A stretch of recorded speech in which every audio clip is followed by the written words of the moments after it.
everybody, it's Safi and Marco Dish Out on the movies.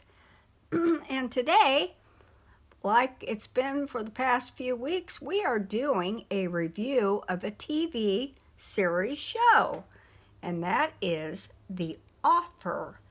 And we are in episode 5, and it is called Kiss the Ring. And I had images of the real, quote, mafia in the show having the producer kiss the ring. So I was all wrong. And when I thought that, because it was referring to something else that we are all familiar with. But we'll get into that later. Would you like to say something now, Marco? Yes. Okay, go right ahead. Okay. So, for starters, it was really funny the other day because somebody commented on the episode 1 review and they said that I sound like I'm 60 or 70. I don't think so. Which is hilarious because it's the exact opposite for like the fact that they didn't say that Safi sounded like that. That's pretty funny. Since Safi is like that, so So I thought that was something funny to bring up. But anyways, this episode, I don't know. It was okay. I give it another B minus. And I gave it a B. Here's why. Because I think that it's on par with the first episode. And I can't say that it's a B. I would have given it a B. But I don't want to say that this episode is better than episode 4. Because in my opinion, episode 4 was better than this. So I would just give this a B minus. I would rank the episodes as follows right now. Safi, I want to hear your rankings. Oh, no, don't do that to me. Just go ahead. I want to hear what you have to say. Last place, first episode. Last place this episode. Last place, first episode. Okay. And then this episode. And then the 4th episode. And then the 2nd. And then the 3rd is in first place. Because the 3rd one's really the best. It had the most meat. It had the most stuff going on. And lots of great stuff in that episode. I really feel like they had to slow things down a little bit to get to that full 10 episodes. Because I've noticed a problem with a lot of TV nowadays. Number one, TV shows are lazy. Because they're no longer about long-form storytelling. They're about rushing things to an end. But it's the opposite with this, where I kind of feel like this is almost a long movie. And I feel like in order to get to that 10 episodes, they had to kind of slow things down a little bit. But it's fine with me, because I'll take more of something. Like, that's why it's always confusing nowadays when people say, oh, this show is going on too long. Like with Cobra Kai, Safi, you're not going to believe this. What? With Cobra Kai, people legitimately said with a straight face, they said, Cobra Kai, its season 2 is going on too long.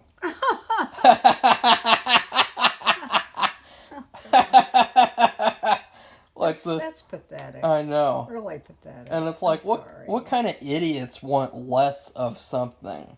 Like, what kind of an idiot would look at a show that's going on for like 10 seasons and say, no, stop it now, I don't want any more. Like, what kind of an idiot would do that, Safi? I don't know. But that's weird. But that's where we're at. Someone said, Cobra Kai should have just been a 1-season thing. Why? It was a gimmick show, and it's overstayed its welcome. They didn't like it, so why don't they just admit it and go on, move on to something else? I know. Spare everybody their drama. Because season 4 has actually been the best season. And then season 5 will probably be even better, hopefully. But anyways, that's really the issue of where we're at with television. Back in the 60s, they had shows that had 30 to 40 episodes. They had 5 to 10 seasons. And because who would want less? Like, who would ask to have less of something that they liked? We expected them to be to last. Yeah. And when they got canceled, we were like, why? Yeah. What happened? Yeah. And I don't remember anybody ever saying, oh, I'm so glad they're canceling this show. I don't remember anybody ever, unless it was really bad, but I don't even know what that would be. And I grew up, I did watch some TV, more TV probably than I do now. Yeah, I did watch more TV than I do now because, my parents and I, we watched together. And, they those shows, and we have watched Andy Griffith and the whole every episode, so we have seen for real how long these shows lasted, how many episodes. So it was like somebody you were used to seeing every week. We didn't get this thing where we could just watch the show over and over on TV anytime. We could go to we could watch a movie that had been at the movies anytime. We didn't have any of that. It didn't exist. So we had to wait till next week. And then when the season was over and it was summer, we had to see reruns. And so that's the only way we get to watch a repeat of the episode. We didn't have anything where we could just rewind something or look at a video of it, a collection or streaming or anything. So it was. And the reason why I say that is because I'm not going to complain very much that this episode was a little slow at points. Yeah. Because I'll take anything that I can get. Because nowadays, it's almost like it's a blessing if you even get 10 episodes in a show. Yeah. Like you have these Marvel shows, they only have like 6 episodes. I mean, that's some lazy ass shit. And so, anyways, I like this episode. It was pretty good. There were some good. There were some great moments, some great little parts of the episode, but overall it was just pretty good. I feel like next episode's gonna be better based on the preview, but I still like this episode. I mean, it's just enjoyable every week to see the performances of these actors playing these characters, because they're all doing a really good job, and they're a really good ensemble. Like, there really isn't anyone who sticks out. In the first episode, I thought maybe these couple of characters are a little goofy, but now it's like, oh, everyone fits together, and it's like a puzzle where all the pieces fit together. So, Safi, do you agree? What do you think? Well, I have seen The Godfather a million times. I have read the book, and so I have 2 things that I really like, and that is it's interesting to see who they pick out to, like for this show, what actors do they pick to play these parts that they've done pretty well. I was telling Marco, I thought the guy who plays Marlon Brando, he doesn't look Italian to me, but he does a really good job imitating Brando. And I'm thinking, back then I was a kid, but Brando was the perfect person to play the Godfather, and they couldn't have been more perfect. But anyway, besides liking to see who they picked, because they had this dinner scene, and it's one of the high points of the show, and I knew that's what they looked at as being one of the high shows. Well, it's the high point of the episode. Of the episode, I mean. Yeah. And not the show. I'm not sorry. The whole series. I'm sorry. And that recreation, that was really good. But I also like the fact that because we didn't know all these little nuances and behind the scenes activities, I mean, I still have yet to look at newspapers.com to look and see what the newspapers really did say, because I saw the headlines. We got 2 I lived in Kansas City. We got a morning edition and an evening edition for a long time, and then they stopped the morning and just have one. It's now the Kansas City Star every day. And I did remember the headline, seeing it, because my parents got the paper, of course. And but I liked the actors the producer, the guy who plays the producer, the guy who plays the director, the guy who plays Mario Puzo, all these Well, other he wasn't people. in the episode. He wasn't in so this episode, but I do like That was that we also get to see these people, and I think they do a really good job. I love the person who plays the director. that was also one of. I know we'll talk about that too, but I would just wanted to say that's also one of the reasons why I think this episode is in second to last place, is because the author isn't in it. And he's really a really good character and really good actor, and so any episode without him is gonna be it's gonna stick out like a sore thumb. Well, that is true, but they did show the way the director, and I don't remember his title, the one who they were talking about the lighting and The production designer. the whole That's the who he was whole talking to. technique of making the movie, the logistics, the whole The setup, details. the details.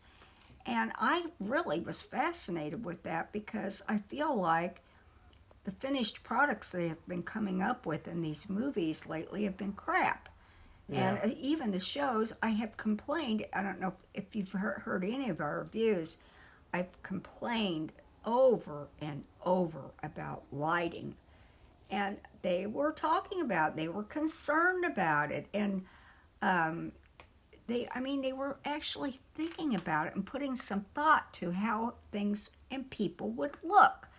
And I just was, and then the director, the way, well, just his whole view of everything. I mean, it was very artistic. I mean, just the whole thing, and not this, I don't know what you would call what they're doing nowadays. It's not artistic. No. It's just, I don't know what you call it. Agenda story. Well, it's like That's what it's I'll all just about. call it manufactured. It's like people bitch and complain about things being sent to China and being made in China. And I'm not going to say another country, because that's where it's been mostly. There's no denying it. I know, I'm a reseller. I see the stuff made in China everywhere. And we use products made in China. So anyway, this is what it's like to me. The movie making nowadays is made in China. It's not made in China, but the people are acting like it. They're substandard, sub-quality. And I hate to say that, because some of the Chinese things I've seen are really good. Like what? Well, some of the resale products they Oh, look nice. I thought you were talking about movies and shows, Safi. Yeah, I know, but there's a Movies and shows. There's a comparison, and that the movie making they're doing nowadays is kind of like people would bitch about things being made in China. Well, the movie making is like being made in China compared to what it was before, because they don't pay attention to detail. That's one major thing, and they're sticking these agendas in, and where it's like this thing which we've repeatedly talked about. It was actually a adult Master Chef episode where they brought in this chef. I won't say his name because I can't remember it anyway. He's from Chicago, and he has a certain method of cooking, which is interesting, and it is creative, but it's creative. It's weird. If like you're pretentious and snobby. yeah, and they charge, and I looked it up, so I saw, now this was before the pandemic. Yeah, we were considering going there to laugh at them. It costs over $300 a meal, and that's anything. You're not talking about, oh, well, I'm going to have steak and something. No, this is for any meal. And what they do is they get your food, they make a platter of food, and they throw it up in the air. It lands on the table, and it's a big splat. And I'm not kidding. Now, I don't think it's all that, what would you call it, graphic or so gay. in the restaurant, but on this show, that's exactly what they did. They threw the food. It's like I made chicken salad last night. So let's say, but I don't know if it could do it because it had Yeah, mayonnaise. you could just take that bowl of little chopped up Well, I stuff, guess and just dump it and over. and then you could like drizzle the mayonnaise all over the table, and And then like roll it around, roll all the debris in the mayonnaise on the table. but that's what they did. That is exactly what they did, and that's what these people. That's why I'm making a reference to this. You'll think, oh, what's she talking about this chef for? The reason why is because I feel like the movies and shows they have been making are like the chef. They just throw it all up in the air and watch it land on the table, and however it lands is what is the finished product.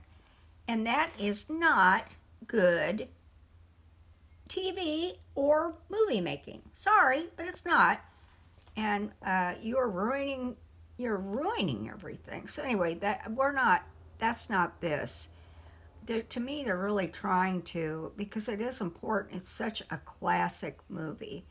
And the thing about Marco, he has not seen the whole movie. I have. What are you talking about? You I said haven't you seen the didn't. whole movie. Well, you don't remember it. What do you mean? We talked about this. No, we didn't. You don't remember those dinner scenes What are you talking with about? especially that one where I was like, oh my God, there's the guy who plays Sonny, and there's the guy who plays the Safi. middle brother who's really weak. Safi, don't lie. Okay, don't lie. And then Okay, Safi, I couldn't figure Safi. out who played the lawyer. Safi, What? I've seen the whole movie Oh, okay. I guess I was wrong. I'm multiple sorry. times. Safi, I've seen the whole movie multiple times. Say that. You say that Marco now. says he's seen the whole movie. Yeah.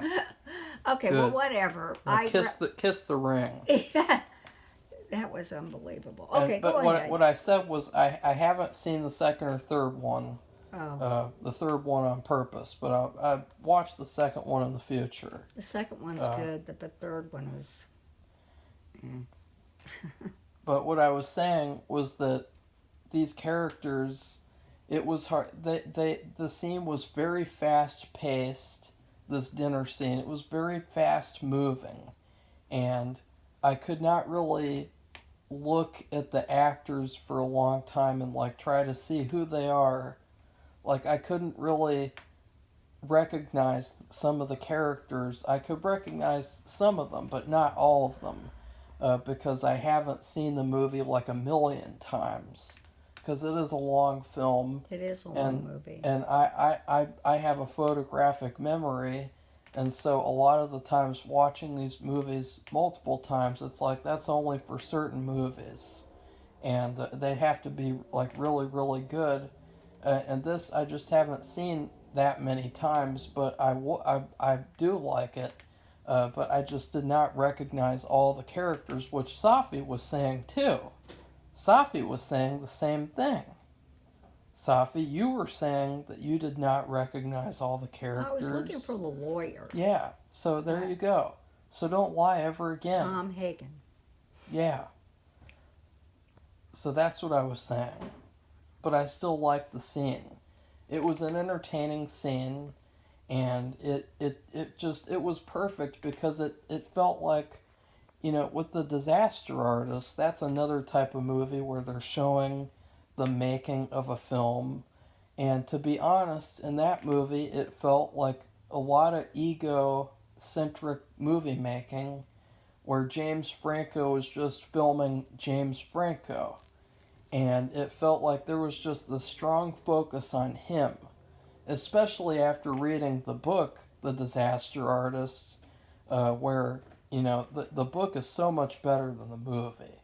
And there's an equal focus on everyone.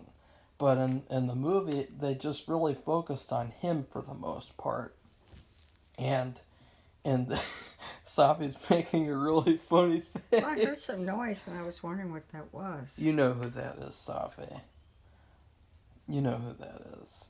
And but in the show, there was like an equal focus. You had all the different actors acting their parts, and they were all getting into this dinner, and it was like a very good and entertaining interaction. Well, what happened was, And so that was the highlight scene Safi was talking about, and then we got interrupted as usual. That was the highlight scene of the episode, but it is, in general, probably the best part of the show is the director. You know, he's really the best part of the whole series, and if he wasn't on the show, then the series would probably be not as good. So, I don't think I've ever even seen what Francis Ford Coppola looks like either. really, Safi? No, I haven't. That's what I mean. He's a representation, but it's just interesting to see a director at work and the creative processes. And he was very diligent about detail. Yeah. And I just really, that movie is, it's a classic. I mean, everybody will, well, if they've seen it, even if they haven't seen it, it's another one of those they've heard about it. And it's just because it was so well done. Why? Because of his creative process. He was allowed, I mean, God, they have had obstacle after obstacle. They're still having obstacles. And most of the obstacles don't even revolve around the artistic process. No, they have nothing to do with it. It's misunderstandings and misinformation and politics and money. The funniest part Weird. The funniest part was when Francis Ford Coppola was talking about how they needed a kitchen. They needed a fully working kitchen to do the spaghetti scene where they're cooking spaghetti sauce. And it is good that they had that scene because that was one of the best scenes of the original film. And to think that that scene was going to be cut out of the film was just mind-boggling. Well, he was saying he wanted that scene because he was trying to explain to him because of the money. They were over budget, okay? And they said, originally they said they could make the movie for, what, $4.5 million? Yeah. But that was unrealistic because of the things they had to do. And they needed a fully working kitchen.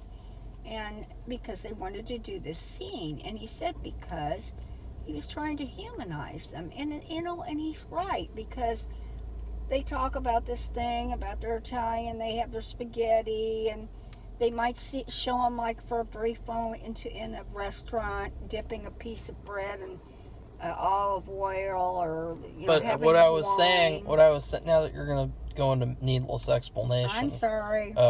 As usual. What I was saying was that the best part of the episode was when Francis Ford Coppola was like, propane doesn't burn like natural gas. Yeah. That's the detail. And that's true. I guess. I don't know. I've seen him use it plenty of times in fan life videos, but still, I mean, he's creative. And he's thinking of every little detail. Yeah. And it all adds together. It comes together in a finished, excellent product. And if it wasn't for him doing that, you can't just say that, because if it wasn't for that producer just completely standing up for him, and the author working with him closely, and this, despite all the obstacles, it wouldn't have been the movie that it was, right? That's why we're seeing all this about the detail, about the lighting and the kitchen and who plays what. I mean, every single thing. The thing is, though, is that this show is really promoting a standard that no studio has in Hollywood anymore. And it's a little bit confusing because this is Paramount that made this show, and I don't really know if Paramount has learned from the lessons in this show. Like, it's ironic that they made this and that they You know, they're basically like, this is basically a big bragging show where they're bragging that they got the movie made. They're bragging that all the issues got worked out. And I think, though, that the most important thing, because The Godfather's in the past, I think the most important thing is that Paramount, have they learned the lessons from this show? And I don't really know if they have. So that's the issue with me, is that this show is like, it's really good, and it's really good to see all this stuff, but I don't know, like, it paints a sour taste on all the future Paramount movies and shows that come out, because if anything that's equivalent to what's going on in the show happens, and I hear about it, then I'm going to talk about it a lot, and I'm going to make them look really bad, because they made this show where they bragged about how, we made The Godfather, we made The Godfather, we made The Godfather. And it's like, yeah, but what are you making nowadays? Well, I think I don't know what they're making. I thought they were just doing a streaming thing. I didn't even know they were still a studio. Really, Safi? Yeah, sorry, but no. Safi. And another thing that I wanted to say on a lighter note was that the guy with the glasses, Bob, Nah. I had two things to say about him. Number one, I haven't been able to figure out, but for some reason, he's reminded me of someone a lot. And then it finally came to me in this episode. He reminds me, specifically his performance, he reminds me a lot of Martin Sheen and the little girl who lives down the lane. Remember that, Safi? Mm-hmm. He reminds me a lot of Martin Sheen in that movie, in terms of his performance and kind of his look. And so if they ever made a remake of that movie, this would be the guy to get to play that character. And also I wanted to say that I felt bad for his, is she his girlfriend or wife? I can't remember. I was thinking at the beginning. The naked swimmer. She's the one, remember, it was actually probably, at least to seal the deal, how he had to consider Al Pacino again, and he hated him for some reason. I have no idea. Because he's not known. Oh, well. It's like, how can he become known? They watched him in that Panic in Needle Park, which is his previously done movie, and the woman said, I just can't take my eyes off of him. And that was kind of like, okay, I see. He was already seeing that he would be good for the part of Michael Corleone. Corleone. Well, I've been calling him a certain thing for years. But anyway. Really? And his wife kind of sealed the deal, thinking, saying that. And the kind of like, well, I guess we're both seeing him that he would be a good person for that role. No, what I was going to mention was that she said that she wanted to be in the Getaway movie. Oh, yeah. And he didn't want her to, and I thought, like, God, this guy's an idiot. That's McGraw, then. Yeah. Well, that's his girlfriend. I thought, this guy's an idiot. Like, what kind of, he was saying that too. He was saying that The Getaway was too good for her, and it's like, I don't think so. I don't know what she's talking about. The Getaway was very good. It was good. And it's a classic movie. Yeah. And so I don't know what that's about. I don't either. That's another problem in Hollywood, is a lot of this snobbishness. Yeah. Where people think that they're too good for certain things, and and you see that a lot nowadays with how these actors, they like to brag about how they don't do certain things and they don't take certain roles, and it only makes them look bratty and entitled. And but I'm glad that she ended up doing The Getaway, because that would have been a huge mistake not to do that movie. Yeah, that was a good movie. Yeah. They may not have done it. Another studio may have done it, but that's okay. It's on par with The Godfather. It's it's like a 4 out of 5. And if you've seen it, you would like it. Godfather's a 5 out of 5. Yeah. But anyways, this episode for me it's a B minus. Safi gave it a B. I gave it a B because I love the dinner scene, which they know. People who made the show, they know that was the standout. Yeah, because of the event. Title of the episode. Yeah, and but I also I loved the fact with the director, all the stuff about making the movie, and then this other stuff with the mafia.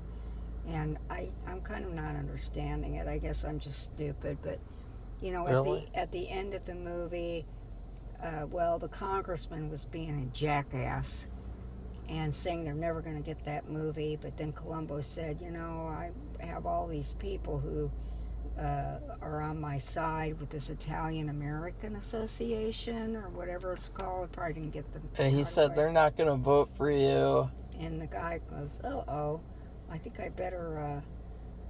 And so at the end of the episode, they're throwing this campaign event, and the producer comes, and he's invited there. He doesn't know why he's there. And then he's invited on stage, and then he comes on stage, and then you have all these people taking pictures of him, and I guess it's like, because in the previous episode, you remember that they didn't want them to find out that the mafia people were coming into the studio building, and they did the little tricks and things to throw their attention off.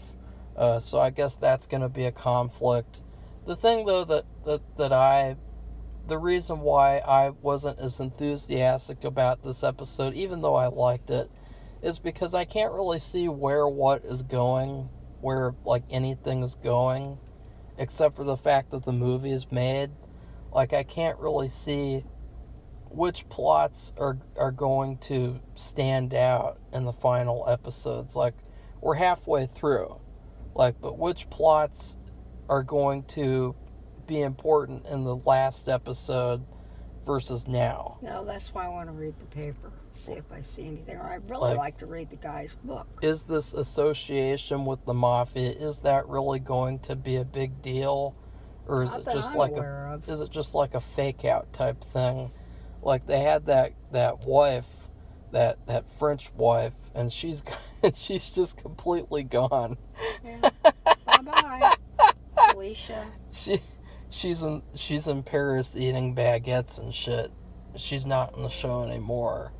Yeah, I'd be interested to know if she got her dream of, I don't know what her dream was, but of doing a show, some kind of show somewhere. At least as far as I know, I looked up the producer, and I looked up to see if he got remarried, and he did. And his first wife, I guess she's the one who this character is based on. It doesn't look like she ever became a producer at all. Oh, interesting. So, I guess... Interesting. I don't know. See, because I haven't read the book, so that's what I mean, is that, I really don't know what's going to end up happening. I don't know what's going to, however, anything's going to turn out, except for the movie's made. Okay, well... You have anything else to say, Safi? No, there's still the side issue of this crazy gangster wanting to screw up Columbo's life, and then somebody actually got killed. One of Columbo's people, a young person, and the producer went to the funeral home where, to pay his respects, because he knew the guy. He was a young guy. And he liked him, and he just thought it was the thing to do. And there's that thing, like what Marco says. Where is that going? Yeah, where's that going to go? And I still never heard. It seemed like when the movie was done being made and it came out, and I don't ever remember there being any more problems, or I should say discussions about the Italians hating the movie or the book or whatever, because I think they went to see it and they liked it. And that's also because they'll just move on to the next thing. And that's the problem with these feminazis, is They get mad about one thing, and then they destroy that thing, and then they move on to the next thing. And they're basically like terrorists. You know, they terrorize. It's true, because they terrorize, like, let's say, board games, and then they ruin board games, and then they move on to the next thing. And they keep on going until everything is destroyed, so that they can build their shitty feminazi shit on top of that. I want to explain something real briefly, and I was listing a guidebook that Marco had found at the bins, because he likes to look at the books while I do everything else. And it was to a game, and I don't even know if I'll say it. It's Dungeons and Dragons. And he said that there was a big controversy, a modern controversy about it, and they practically destroyed the whole thing. Yes, they've destroyed it. And I was listing it because people like these vintage, because they may want to play it, the guides to these video games, or this isn't a video game, but this game in particular, they like those, or instruction booklets to Legos, or, and all the stuff that it is saleable. And so I wanted to sell it, and he told me all about it. So that's what he's talking about, or what he's referring to. Well, no, I'm talking about board games in general. They've ruined board games in general too. I mean, they've ruined so many things that, they're basically terrorists. Well, they're still selling, so I guess I know, that's because people, they're not buying the new games, they're buying all the old stuff that isn't politically correct. They are buying the old stuff. That's why they're still buying The Godfather, because The Godfather isn't a 2022 movie. It's a 1970s movie. And that's where all the good stuff is back in the old Hollywood eras. Well, it's just, it was fine. I don't even know what the problem would be with it anyway. Like I said, I've seen it several times, and I have read the book. And albeit I was younger at the beginning, I've watched it over the years. So, and like I've said a million times, I'm a 70s person, so Yeah, you're a 70s person, but... And I was there at the birth of, but feminism. And endure some of the bullshit. You've said that a million times. I know that, but I don't... It's going too far. Well, that's because... Stop ruining that's and because muddying it was up started everything. in the first place, and it should never have been started in the first place. Well... Ever. I don't know what you're talking about, but I do. We had to have a shakeup of what was acceptable behavior, and that is when you go into the office and you don't do this. This is a review on The Offer. I know, but I'm just saying 5. you're talking about. Okay, well that's right, and so we'll just move on. But I've already discussed this before. Safi, you are so obsessed with a doctor that you can't even name. I'm not going to do that, and you're the one bringing that up. I'm not even saying you were anything. gonna say that though. You were saying, wasn't. And I would go into the office, and this one doctor who I won't say his name. Well, they all would do it though. They just all would think I'm just some kind of I don't know, like a robot or something. I'm coming in. It's been raining. I have my rain jacket on, my boots, and I'm taking my stuff off, and they're standing at the typewriter waiting for me to do my job. Sacrifices. Stupid. Sacrifices had to be made in order for The Godfather to be made, and honestly, I would much rather sacrifice the meaningless, hateful, terrorist movement of feminism in order to have better movies nowadays and better shows. Yeah, well... Because we would have better movies and better shows if not for feminism. Well, it's just that when you have something like that, and it's the right-wing extremism, left-wing extremism, any kind of extreme anything, like this throwing the food up in the air and have it plop on the table, to me that's extreme, and it's extreme stupidity and queer. It's going to fail. It's going to cause everything to fail in its wake. Okay? So, they're only... because I'm going to tell you something. these movies are not going to, they're not going to be like The Godfather. They No. are not going to be classics. They're not going to, No. nobody's going to remember them. They're just going to No. say, that thing? Oh, yeah, I remember vaguely. Oh, yeah, there's that one thing called, that Sopranos movie that all the fanboys said was good because... And nobody talks about that. Show. No. Nobody talks about that. Because it was Nobody. trash. I mean, they talk about the show, the series. Yeah, because that was the series really didn't good. have any agendas in it. So It was just really good. It was good. But so that's what he means. So anyway, I think we should move on, and tonight we are going to watch. And I wanted to remind everybody, if they wanted to watch too, MasterChef Junior will be on tonight. And it's going to be another team challenge, and we're going to watch it, and we're going to review it right afterwards. And then tomorrow, we'll upload the review. And Safi, I'm really getting sick of team challenges. Like, I'm kind of done with team challenges. Well, whatever they Like, decided to do. These kids, they already have to suffer enough in school with their teachers who want to talk to them about their sexuality for some reason. Oh, Marco, but they also have to suffer because of constantly doing team projects. And let me tell you something. There is nothing that children in school hate more than team projects. Well, Even making this movie in The Offer is a team project. And there is nothing people hate more than team projects. And it feels like this season of MasterChef Junior, it might as well be called Team Junior. Like, it is literally every single episode's a team challenge.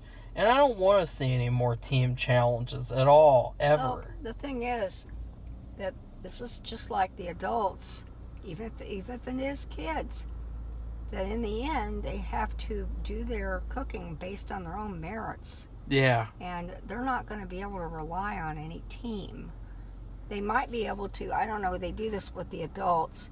For a little while, they might be able to get a couple people to help prep the food or something. I don't know if they do that with the kids, but they'll have them for an hour or something. Then for the adults, they'll let 2 or 3 people maybe come back, and they help the final contestants. Maybe cut stuff, or they'll cook some minor thing that goes into the dish, and then they have to go. It's just for a little bit, some kind of support. I don't know why, but I've seen this multiple times. And but the thing is, for the most part, the kids will be on their own, cooking whatever it is they're going to cook. It's not going to be a team project. So when are they going to start letting them cook on their own? At least some team projects maybe, but they need to focus more on individual. I am excited to see in The Offer how they work together as a team to shoot the movie, because one thing is we haven't seen them shoot the movie at all yet, and I think that is where the meat and potatoes is going to come from this series as a whole, is that, we've had all these hours focusing on pre-production. What's filming gonna bring for them? Yeah, well, they were talking about that too. They were getting ready to shoot the movie. So, anyways, that's it, Safi. Okay, well, if you like this audio cast, please give it a thumbs up, and please subscribe. We always welcome new subscribers. I'd be anxious to know how many of you have seen The Godfather, maybe how many times. What do you think about all the obstacles they faced in making the movie? And after watching this so far, did you even think the movie was ever going to get... Well, it is, but I mean, you could just how did this movie ever get made? And what I'm going to do is I'm going to look up Paramount movies nowadays, because I want to see what Paramount is doing nowadays and if they've learned the lessons from the show and the production of The Godfather, if they learned. And I'm going to look up on newspapers.com this mafia Italian-American community, about how they reacted to the movie once it was made, not the production, when they didn't know what was going on, and they're just all they're hearing is misinformation from some of these Italian yahoos. Gossiping. saying stuff they don't even know what they're talking Like about. teenage girls. I don't know. Anyway, I'm not going to say that either. So, goodbye, everybody. Bye bye.